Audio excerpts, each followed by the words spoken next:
Hi good morning, this is Vikas before you और आप देख रहे हैं एक्सपोर्ट इंग्लिश। आज का ये सेशन ग्रामर का सेशन है, यानी कि आज मैं इस सेशन में आपको ग्रामर पढ़ाने वाला हूं और ग्रामर के चैप्टर रिमूव 2 पे मैं काम करने वाला हूं। एक छोटा परंतु इंपॉर्टेंट चैप्टर है। इसका एक सेशन मैंने पहले ही अपलोड कर दिया, यानी आज का सेशन सेकंड सेशन होगा।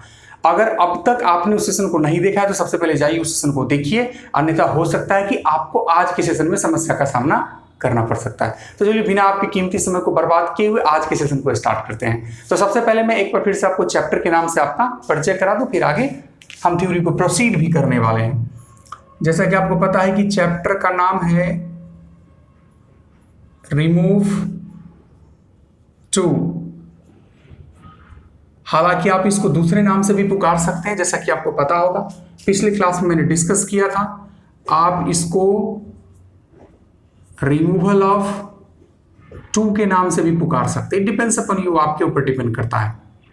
ठीक है, इसी चैप्टर पर हम काम करने वाले हैं। One more information regarding this chapter. This chapter is under transformation and I know that you understand what does the word transformation mean and what are the conditions come under the word transformation। आपको अच्छे से पता है transformation शब्द का मतलब और क्या क्या टर्म्स ट्रांसफॉर्मेशन के अंतर्गत आते हैं। सबसे जो मेन पॉइंट है वो यह क्या, चेंज होने के बाद भी हमारे सेंटेंस का जो मीनिंग होगा वो फर्स्ट सेंटेंस से बैलेंस होना चाहिए, मतलब उसी के आसपास का मीनिंग होना चाहिए। अगर मीनिंग में थोड़ा भी चेंज होता है यानी कि आप कुछ ना कुछ मिस्टेक कर रहे हो। तो एक क्वेश्चन मैं बनाता हूं, जिस क्वेश्चन को मैंने पिछले क्लास में लास्ट सेशन में मैंने सॉल्व किया था, क्योंकि आज तो मैं आगे थ्योरी को प्रोसीड करने वाला हूं। तो एक क्वेश्चन देखिए, ऐसा क्वेश्चन मैंने पिछले क्लास में सॉल्व किया था। मान लीजिए he is too dull to run fast। It is the question I solved you in the previous class। previous class में मैंने इसको सॉल्व किया था। चलिए इसको आपने क्या बनाया था, चलिए बताइए। आपने इसको सॉल्व किया था he is so dull that he can't run fast। This type of question was solved in the previous class. इस टाइप के क्वेश्चंस को प्रीवियस क्लास में सॉल्व किया गया था। एक क्वेश्चन और मैं दिखाता हूं। एक क्वेश्चन है, मान लीजिए Ram is too fat to walk fast. It is another statement. आप देखिए स्टेटमेंट को कैसे सॉल्व करते हैं पिछली क्लास की तरह, like the previous class. Ram is so fat that he can't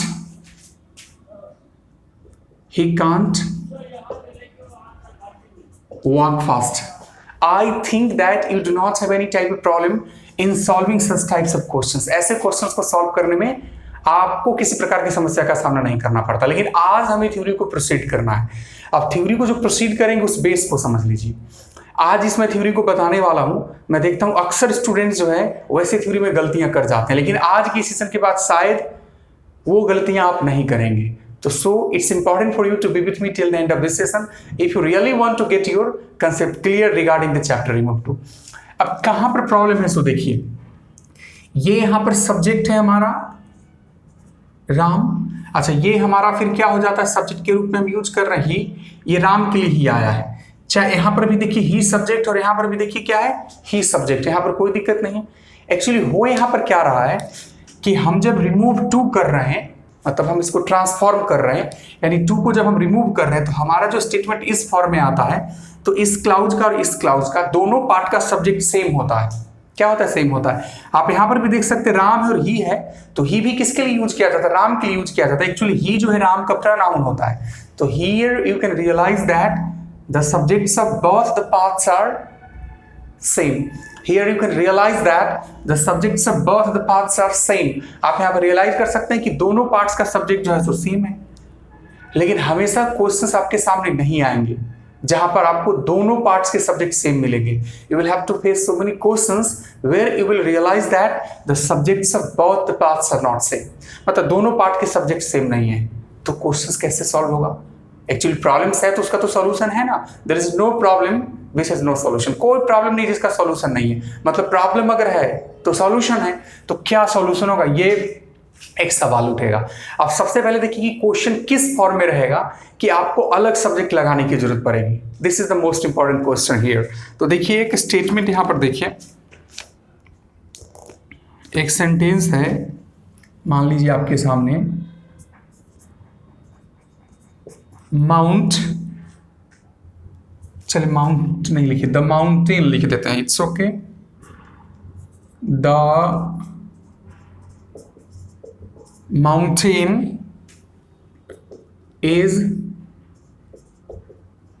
to high to climb. Now try to understand. सबसे पहले आप देखिए इस दोनों सेंटेंसेस में अंतर क्या है, what are the basic differences between the two sentences. If you understand what are the basic differences between these two sentences, I think it would become very easy for you to solve question. तो आपके लिए बड़ा आसान हो जाता है question solve करना। अब अंतर समझिए, he is too dull to run fast। इसका हिंदी क्या होता है कि वह इतना डल है कि तेज नहीं दौड़ सकता। क्या है हिंदी? वह इतना डल है कि तेज नहीं दौड़ सकता है। It's okay.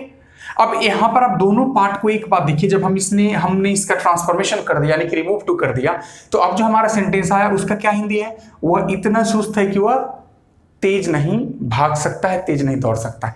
तो दोनों पार्ट में हमको एक ही सब्जेक्ट डालना पड़ा था। एक्चुअली यहां पर डल कौन है? वह। तो तेज कौन नहीं दौड़ सकता है? तो वह।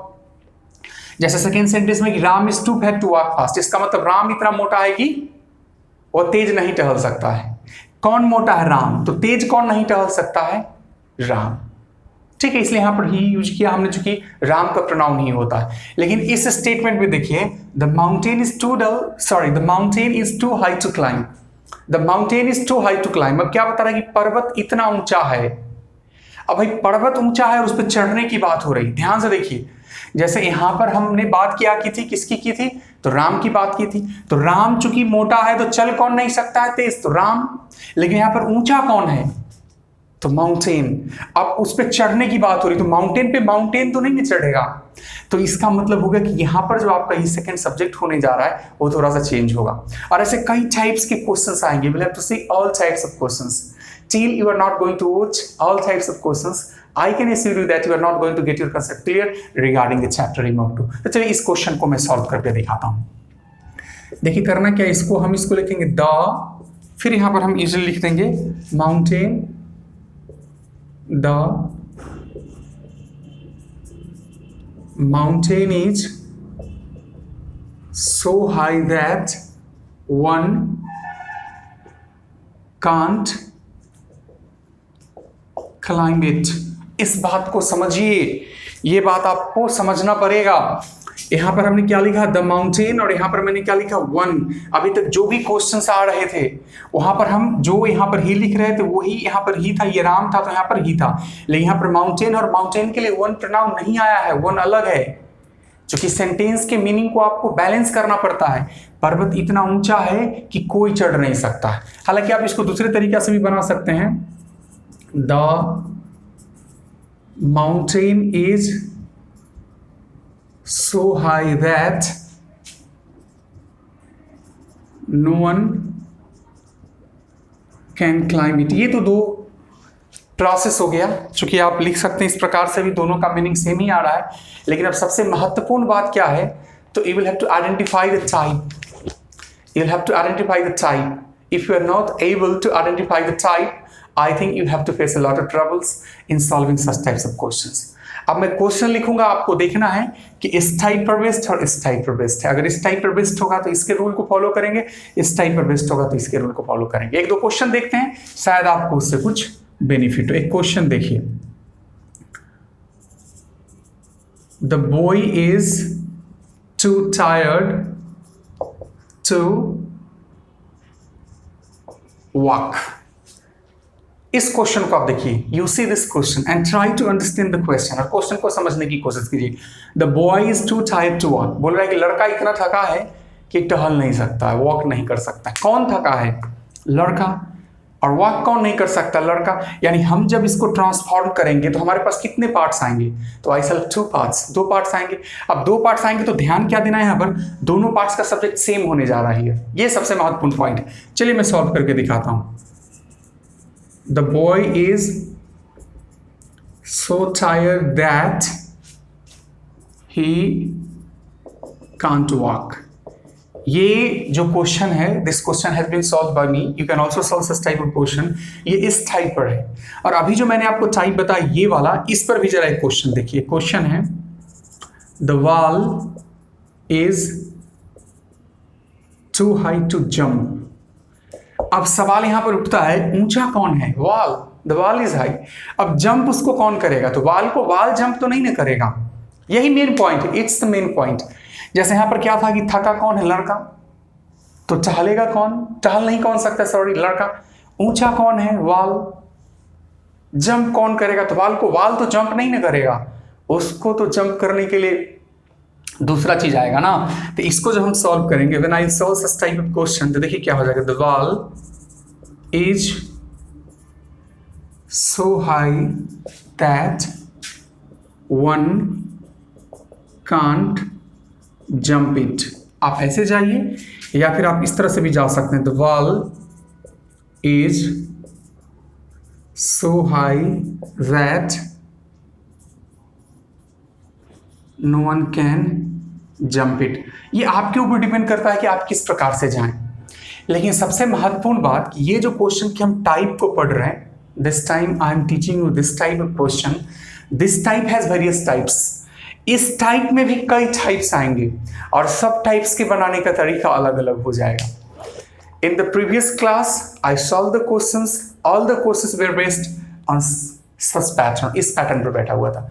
Today I am going to teach you the question and the pattern of question would be like this. ऐसा रहेगा। लेकिन इसके अंदर भी कई टाइप्स हैं, इसके अंदर भी कई टाइप्स हैं और उसके अंदर के टाइप्स को भी आइडेंटिफाई करना पड़ेगा। If you are not going to identify the types under this pattern, I think we are not going to solve the questions of remove 2. The chapter is small. The chapter is easy. It's important, but one thing you must remember that it's a tricky chapter. आपको trick पहचानना पड़ेगा। अगर आप trick को identify नहीं करेंगे तो शायद इस चैप्टर के क्वेश्चंस को नहीं बना सकते हैं।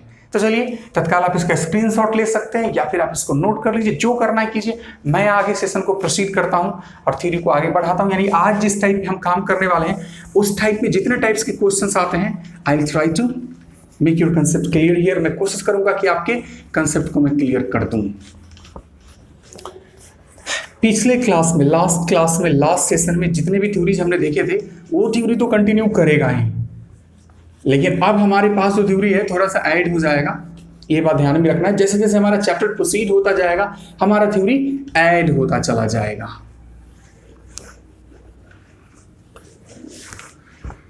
चलिए सबसे पहले यू मस्ट सी, देखिए टाइप पे टाइप कैसे आते चला जाता है। मैं आपको समझाने की कोशिश करता हूं।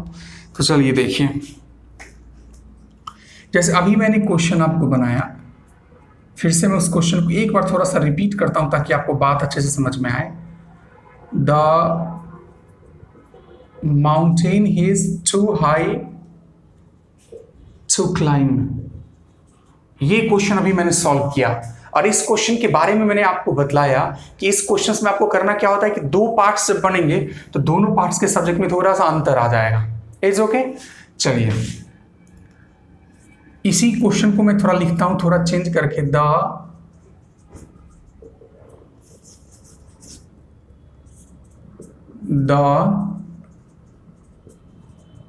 Mountain is too high for me to climb. It's okay. और एक क्वेश्चन और मैं यहां लिखने जा रहा हूं। The mountain is too high to be climbed। ये आपके सामने there are 3 questions, 3 questions है, आप देख रहे हैं। अब तीनों क्वेश्चंस में होना क्या है समझिए, थोड़ा थोड़ा अंतर है तीनों क्वेश्चंस में, पैटर्न सेम है। मतलब दोनों तरफ का सब्जेक्ट जो हो जाएगा वो तो अलग अलग होना ही है। ये तो हम लोगों ने पहले ही डिसाइड कर लिया, वी हैव ऑलरेडी डिसाइडेड। चलिए मैं आपको सॉल्व करके दिखाता हूं। इसको अभी मैंने आपको बताया था सॉल्व करना। कैसे सॉल्व करेंगे? The mountain is so high that one can't climb it. अभी थोड़ा देर पहले मैंने इस क्वेश्चन को सॉल्व किया था। आप या तो ऐसे जा सकते हैं या फिर मैंने अभी बताया कि आप इसको दूसरे तरीका से थोड़ा सा चेंज करके भी जा सकते हैं, कुछ इस प्रकार से। The mountain is so high that no one can climb it, आप ऐसे भी जा सकते हैं। और हमारे पास एक थर्ड प्रोसेस भी है, behaviour third process, means you can apply the third process to, आप तीसरा प्रोसेस भी अप्लाई कर सकते हैं। वो क्या है, तो जरा देखिए, इसको हम बना सकते हैं, the mountain is so high that it can't B climbed, full stop, it cannot be climbed या can't be climbed। अब यहां सवाल उठेगा, ये मैंने क्या कर दिया। तो अगर आपने एक्टिव पैसिव चैप्टर पढ़ा है, if you have studied the chapter voice active passive, तो आप पैसिव करके भी इस पार्ट को पैसिव करेंगे तो आपका सब्जेक्ट सेम हो जाएगा। आप इस तरह से जा सकते हैं। तो इस क्वेश्चन को आप इस 3 तरीका से बना सकते हैं। You can go through 3 types, ये आपको पकड़ना पड़ेगा। अब इस क्वेश्चन में जरा देखिए, सबसे पहले आप इस क्वेश्चन और इस क्वेश्चन में थोड़ा सा मैच कर लीजिए कि क्या अंतर है। तो देखिए, द माउंटेन सेम है, द माउंटेन ईच सेम है, टू हाई सेम है, टू क्लाइंब सेम है, ये थोड़ा सा फॉर्म ही आ गया। यानी आपको ध्यान में रखना है कि ये जो सेकेंड टाइप को आप कब अप्लाई करेंगे, तो आप करेंगे अब कब अप्लाई, जब यहां पर फॉर प्लस सब्जेक्ट आ जाए। तो एक्चुअली इस सेंटेंस और इस सेंटेंस के मीनिंग में थोड़ा सा अंतर है, there is a little bit difference. समझ लेते हैं क्या है अंतर। यहां सेंटेंस है the mountain is too high to climb, इसका मतलब कि पर्वत इतना ऊंचा है कि चढ़ा नहीं जा सकता है क्या। और यहां पर the mountain is too high for me to climb, इसका मतलब कि पर्वत इतना ऊंचा है मेरे लिए कि चढ़ा नहीं जा सकता। यहां पर किसके नहीं चढ़ने की बात हो रही है, तो फॉर मी में यहां पर मेरे लिए हो गया। और यहां पर ये यूनिवर्सल था, क्या था, यहां पर इसने चढ़ने वाले को लिमिट नहीं किया था, यहां पर चढ़ने वाले को लिमिट कर दिया है। तो इसको बनाएंगे तो देखिए क्या करेंगे, थोड़ा सा चेंज लाना पड़ेगा आपको, और यहां पर बनाना पड़ेगा द माउंटेन इज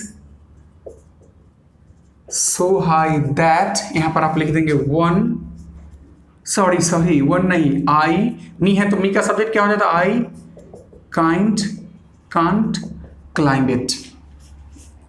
आप चाहेंगे तो इसको पैसिव में भी चेंज कर सकते हैं, लेकिन उतना रिस्क क्यों लेंगे पैसिव में चेंज करके, कहीं कुछ गड़बड़ हो जाए। इट कांट बी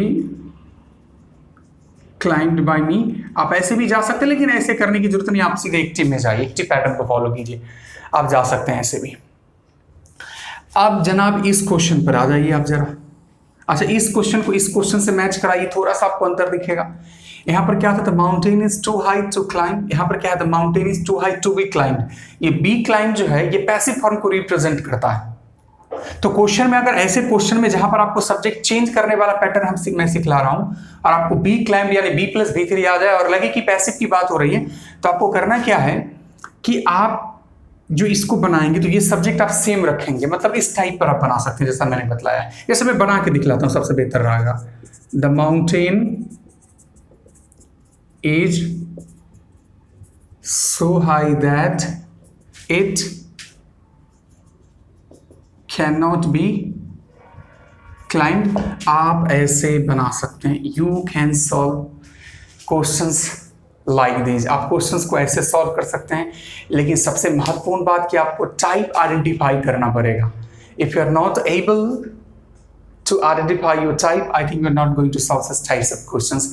आप ऐसे क्वेश्चंस को सॉल्व नहीं कर सकते तत्काल में। तो आप इसका स्क्रीनशॉट ले लीजिए या फिर आप इसको नोट कर लीजिए। मैं सेशन को प्रोसीड कर रहा हूं, यानी कि आगे बढ़ाऊंगा थ्योरी को और क्वेश्चंस बना करके दिखलाऊंगा। Remove two is a small chapter, no doubt it's a very important chapter, but it's tricky one. ये tricky one है. If you are not able to understand the trick, I think you are not going to solve the questions from this chapter. तो इस chapter से question को आप solve करने नहीं जा रहे। जितना इजीली आप लेते हैं उतना इजीली है नहीं। जैसे जैसे थ्योरी बढ़ता जाएगा हार्ड चीज आपके सामने आते जाएंगे। और मैं एक एक थ्योरी पढ़ाने वाला हूँ, ये नहीं इट्स एन ऑनलाइन क्लास है तो आसान चीज बता दूं आपको 100% समझ में, और हार्ड चीज को टच ही नहीं करूं। मैं हार्ड चीज को भी टच करने वाला हूं। I am going to touch every point. It's not a matter that is hard और दैट इज इजी, ये कोई मैटर नहीं है। तो जस्ट बी रेडी, तैयार हो जाइए। चलो मैं कुछ क्वेश्चन सॉल्व करके दिखाता हूं तो बेहतर होगा कि आप सीखेंगे। तो देखिए जरा सा, अब देखिए एक क्वेश्चन है आपके सामने, the tree is too high to climb full stop. This question can be solve easily. इस क्वेश्चन को आसानी से सॉल्व किया जा सकता है।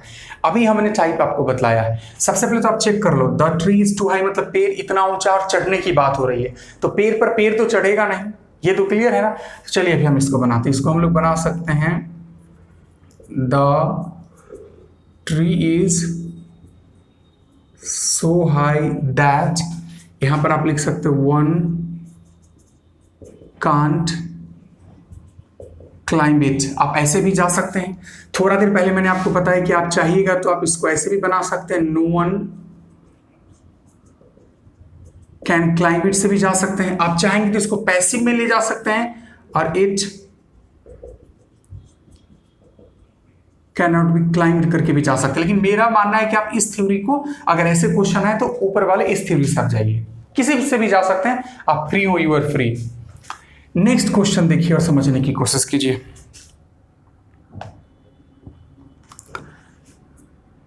The sun is too hot to go out, full stop. इसी पैटर्न पर बैठा हुआ है। हॉट कौन है? सन। बाहर जाने की किसकी बात होगी? सन की बात तो होगी नहीं, तो सेकंड पार्ट का सब्जेक्ट क्या होगा? चेंज होगा। तो चलिए बनाते हैं, the sun is so hot that one cannot go out। आप no one can go out भी जा सकते हैं। ठीक है, पैटर्न मैंने बता दिया, मैं बनाने की बात कर रहा हूं, क्वेश्चंस बना रहे हैं। आगे क्वेश्चन देखिए, the sight was too dreadful to be seen, full stop। the sight was too dreadful to be seen। इस बात को जरा आप समझिए। यहां पर देखिए, the sight was too dreadful to be seen, इसका मतलब हुआ कि दृश्य इतना भयावह था कि उसको देखा नहीं जा सकता था। ये मीनिंग इसका आ रहा है। और ये लास्ट में क्या आ रहा है? B+B3। यहां अभी B+B3 नहीं आ रहा था, तो अभी जो थोड़ा देर पहले मैंने बताया था, तीसरा टाइप जो बताया था B+B3 मतलब पैसिव वाला, यानी कि इसका सब्जेक्ट हम इसी को ले लेंगे, द साइट को ले लेंगे। एक्टिव में चेंज करके बनाने की जरूरत नहीं। तो चलिए कैसे हम बनाते हैं, देखिए इसको हम बनाएंगे, the site was so dreadful that it could not be seen और फुल स्टॉप। यहां पर एक सवाल आपके मन में आ सकता है, कुड क्यों लिखा? तो यहां पर पास्ट है, और in the last session, in the previous session I have cleared it, मैंने इसको क्लियर किया है कि अगर ये पार्ट पास्ट में हो तो आगे आप कैन का यूज नहीं करके किसका यूज करेंगे? कुड का यूज करेंगे, इसलिए मैंने कुड लिखा। अच्छा, यहाँ पर ये द साइट सब्जेक्ट है और यहाँ पर भी मैंने सब्जेक्ट के रूप में इट को ले लिया है। इसके पीछे रीजन क्या है? तो बी सीन वाला पैटर्न यानी पैसिव वाला पैटर्न है। आप चाहेंगे तो उसको एक्टिव में चेंज करके बनाएंगे, लेकिन उसके लिए फिर आपको थोड़ा सा मशक्कत करना पड़ेगा। कुछ इस प्रकार से होगा, the sight was so dreadful that one could not seat. तो इतना घुमाने की जरूरत नहीं, हालांकि आप कर सकते हैं, लेकिन रिमूव टू चैप्टर है तो उसमें एक्टिव पैसिव लेकर के क्यों रिस्क लिया जाए? It's okay. तो आप ऐसे भी जा सकते हैं, इट डिपेंड्स अपॉन यू, आपके ऊपर डिपेंड करता है। चलिए नेक्स्ट क्वेश्चन देखिए आप, it is never too late to mend, full stop. जब इसको बनाएंगे तो क्या होगा? It is never so late that one can't mend oneself. ये वन सेल्फ मैंने किसके लिए लिखा है? तो वन के लिए लिखा है। आपको पता होना चाहिए, प्रोनाउन चैप्टर अगर आपने पढ़ा होगा कि वन का सेल्फ प्रोनाउन क्या होता है? वन सेल्फ होता है, इसलिए मैंने वन के लिए वन सेल्फ लिखा है। राम श्याम अगर रहता तो हिमसेल्फ होता है। इसका मतलब होता है it is never too late to mend, मतलब कभी लेट नहीं होता सुधरने के लिए। सुधरने के लिए कभी देर नहीं, आप जब चाहेंगे तब सुधर सकते हैं या सुधार कर सकते हैं। It is never so late that one can not mend one self. इसका मतलब कि कभी देर नहीं होता है कि कोई सुधार नहीं कर सकता है अपने में, कोई अपने आप को सुधार नहीं सकता है, सो अपने आप में सुधार नहीं ला सकता। तो यही इसका मीनिंग आ गया। रिमूव टू के किसी भी क्वेश्चन में, ये पूरे चैप्टर में, it's the chapter of transformation and you know well what does the word transformation mean. आपको मीनिंग बैलेंस करना पड़ता है। If you are not going to make the meanings balance, absolutely we are not going to give the right answer. तो आप right answer नहीं देने जा रहे हैं। बातें तो आपको समझ में आ रही होगी, तो मैं चाहता हूं कि कुछ क्वेश्चंस आपको बना के दिखला दूं आज, ताकि ये थ्योरी जो है उसका कंसेप्ट आपका 100% जो है सो क्लियर हो जाएगा। ठीक है, तो चलिए इसको आप स्क्रीनशॉट लीजिए, नोट कीजिए, आपकी मर्जी, it depends upon you, whatever you want to do you can do. जो भी आप करना चाहते हैं आप कर सकते हैं, नहीं कुछ करना चाहते हैं तो भी ठीक है, इट्स ओके। अब मैं क्या करने वाला हूं इस बात को आप समझिए। मैं अभी कुछ क्वेश्चन सॉल्व करने वाला हूं। I am going to solve some questions. मैं चाहता हूं कि आप क्वेश्चंस को देखें, you try to see, you should try to see कि क्वेश्चंस को कैसे सॉल्व किया जाता है। और एक बात, अभी मैं जिस क्वेश्चन को सॉल्व करने जा रहा हूं वो मिसलेनियस टाइप्स का क्वेश्चन होगा। मिसलेनियस कहने का मतलब जो लास्ट प्रीवियस सेशन में मैंने डील किया था और आज मैंने डील किया है उसमें से कहीं से भी हो सकता है, तभी तो पता चलेगा कि आपका कंसेप्ट कितना क्लियर हो रहा है।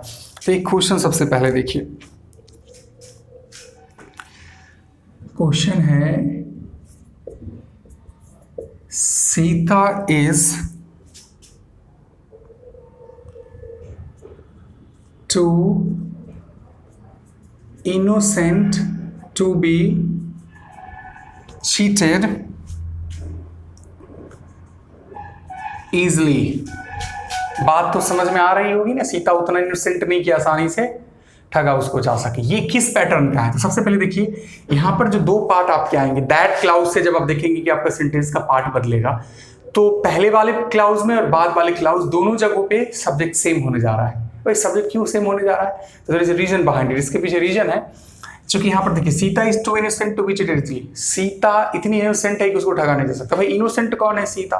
ठगा किसको नहीं जा सकता? सीता। तो आप देख सकते हैं ना दोनों तरफ का सब्जेक्ट सेम आ रहा है। जब हम इसको सॉल्व करेंगे तो ये हो जाएगा हमारा Sita is so innocent that, यहां पर सी लिखेंगे सीता के लिए, can't be cheated easily, full stop. समझ सकते हैं कैसे बनाया गया। नेक्स्ट क्वेश्चन की तरफ चलिए, come to the next question. Questions repeat भी होंगे, इट्स नॉट अ मैटर। तो देखिए जरा सा, the wall is too high for her to jump. अब यहां ऊंचा किसको बता रहा है? वाल को। तो जंप, वाल को, वाल तो जंप नहीं करेगा, जंप करने के लिए दूसरा मैटर आएगा। It's the most important point here. चलिए सॉल्व करते हैं। The wall is so high that, her के लिए क्या लिखेंगे? She can't jump it. यहां हर था इसलिए सी सब्जेक्ट के रूप में आ गया। मी रहता तो सब्जेक्ट के रूप में आई आ जाता, यू रहता तो यू आ जाता, अस रहता तो बी आ जाता। ये यहां पर सब्जेक्ट इसका देख रहे हैं क्या आ रहा है? So the question is clear. Next question see, the problem is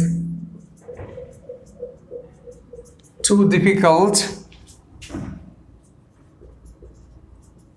for them to solve, full stop. चलिए इसको सॉल्व कीजिए। The problem is so difficult that they can't solve it, full stop। देखिए मैंने कैसे सॉल्व किया। सबसे पहले मैंने सब्जेक्ट को ले लिया नीचे, द प्रॉब्लम, भर द इज ले लिया, टू को सो में बदल दिया, डिफिकल्ट, दैट, आपको पता है कि दैट क्लाउज से सेकंड पार्ट को हम लोग आगे प्रोसीड करते हैं। देम का सब्जेक्ट क्या हो जाएगा? They can't solve it. यहां समझिए देम है इसलिए मैंने दे लिखा है। अच्छा हो सकता था अस रहता तो क्या लिखते? वी लिखते। मी रहता तो आई लिखेंगे। यहां पर आपको ध्यान में देना पड़ेगा, ये थोड़ा सा टाइप इसके टाइप का नहीं है। पिछले सेशन में मैंने ऐसे टाइप्स के क्वेश्चंस को सॉल्व किए थे, आज थोड़ा सा हट के सॉल्व कर रहा हूं और नेक्स्ट सेशन में फिर थोड़ा सा इससे हट के सॉल्व करने वाला हूं। नेक्स्ट क्वेश्चन देखिए, the tree is too high for us to climb। चलिए सॉल्व करते हैं। The tree is so high that we cannot climb it। फिर आप बोलेगा वी कहां से आ गया, तो फॉर अस है, पेड़ ऊंचा है और चढ़ने के लिए कौन असमर्थ है, तो अस की बात कर रहा है, वी असमर्थ है, तो वी के अनुसार यहां पर लिखेंगे। फिफ्थ क्वेश्चन देखिए, next question, this grammar is too difficult for a child to understand, full stop। चलिए सॉल्व करते हैं। This grammar is so difficult that a child can't understand it. अब फिर बोलेगा ये चाइल्ड कहां से आ गया, तो फॉर ए चाइल्ड है ना, तो सब्जेक्ट के रूप में चाइल्ड को ही लेंगे ना, फॉर के बाद जो टर्म रहेगा वही सब्जेक्ट के रूप में आ जाता है। Next question, the hat was too small for me to wear, full stop. चलिए सॉल्व कीजिए, क्या बनेगा, the hat was so small that I could not wear it. अच्छा यहां पर मी है इसलिए आई लिखा, ये पास्ट टेंस में इसलिए यहां पर कुड लिखना पड़ा, पास्ट में नहीं रहता तो फिर कैन से ही काम चलाते, यू नो वेल, आप अच्छी तरह से जानते हैं। Next question, the sun is too hot for us to go out at present। चलिए सॉल्व करते हैं।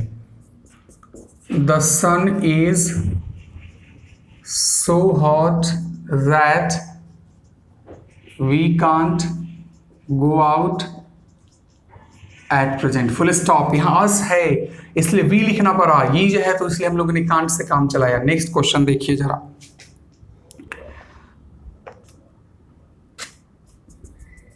it is too cold to go out। चलिए इसको बनाते हैं, it is so cold that one can't go out। यहाँ पर one लिखना पड़ेगा क्योंकि यहाँ पर for me, for her, for them कुछ नहीं दिया हुआ है, ये बात ध्यान में रखना। या फिर आप इसको दूसरे प्रोसेस से भी जा सकते हैं, it is so cold that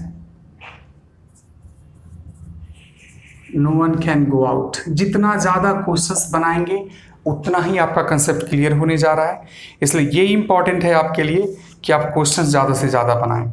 अगर आप ज़्यादा से ज़्यादा क्वेश्चंस नहीं बनाएंगे तो इस बात को आप ध्यान में रखेंगे कि your concept is not going to be clear, concept clear नहीं होने जा रहा है। स्क्रीनशॉट ले लीजिए या नोट कीजिए, जो करना है आप कीजिए, बार बार देखिए, जितना बार आप देखेंगे उतना ही आपका कंसेप्ट क्लियर होने जा रहा है।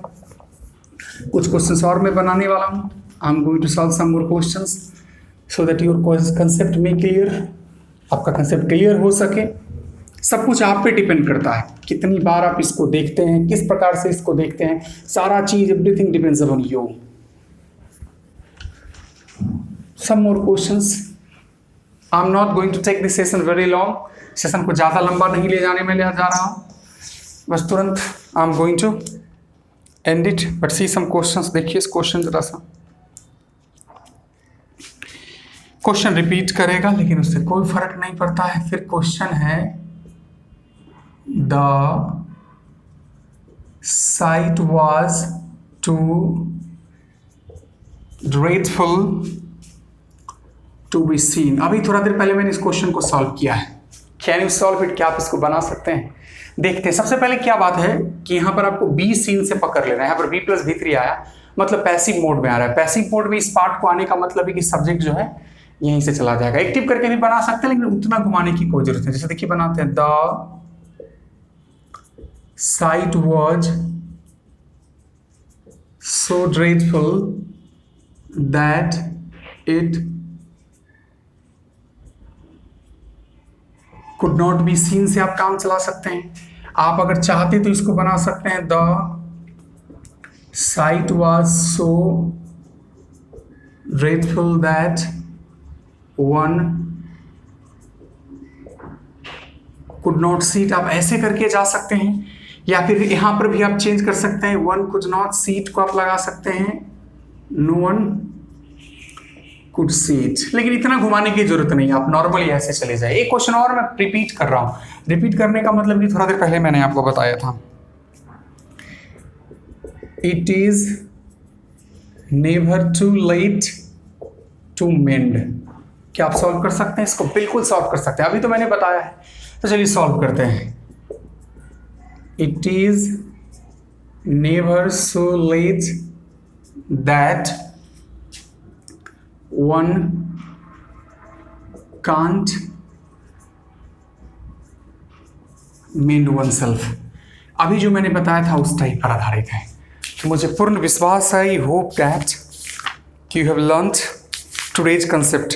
आपने आज के कंसेप्ट को सीख लिया है। मुझे नहीं लगता है कि आपको आज के कंसेप्ट में किसी प्रकार की कोई समस्या का सामना करना कब भी पड़ सकता है। एक दो क्वेश्चन और देख लेते हैं, अगर नहीं करना पड़ेगा तो सेशन तो इन होने ही वाला है। Mount Everest is too high for one to climb. चलिए सॉल्व करते हैं। Mount Everest is so high that, यहां तो वन दे ही दिया, 4 1, तो वन कांट क्लाइंब इट से जाइए, या फिर आप चेंज भी कर सकते हैं। एक तो क्वेश्चन और देखिए,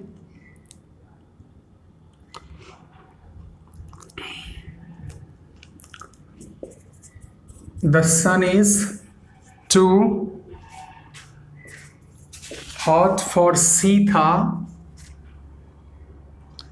to go out at present। चलिए इसको बनाते हैं। The sun is so hot that Sita cannot go out at present। और I think concept is clear here. मुझे लगता है कि कंसेप्ट यहाँ पर क्या है, क्लियर है। Your concept is 100% clear here. नहीं एक बार में कंसेप्ट क्लियर है, बार बार देखिए और इसको क्लियर करने की कोशिश कीजिए। तो आज का ये सेशन जो है वो रिमूव टू का सेकंड सेशन है। फर्स्ट सेशन मैंने पहले ही अपलोड कर दिया, ये सेकंड सेशन है अगर आपने इस सेशन को देखा है तो। और मुझे पूरा विश्वास है कि जहां तक आज मैंने आपको बतलाया आपका कंसेप्ट क्लियर हो गया होगा, और अगले सेशन में मैं इससे आगे की थ्योरी को प्रोसीड करूंगा। इसको देखिए, समझने की कोशिश कीजिए, और तब तक दीजिए विकास कुमार को इजाजत। फिर मिलते हैं नेक्स्ट सेशन में कुछ नई चीजों के साथ। तब तक के लिए बाय।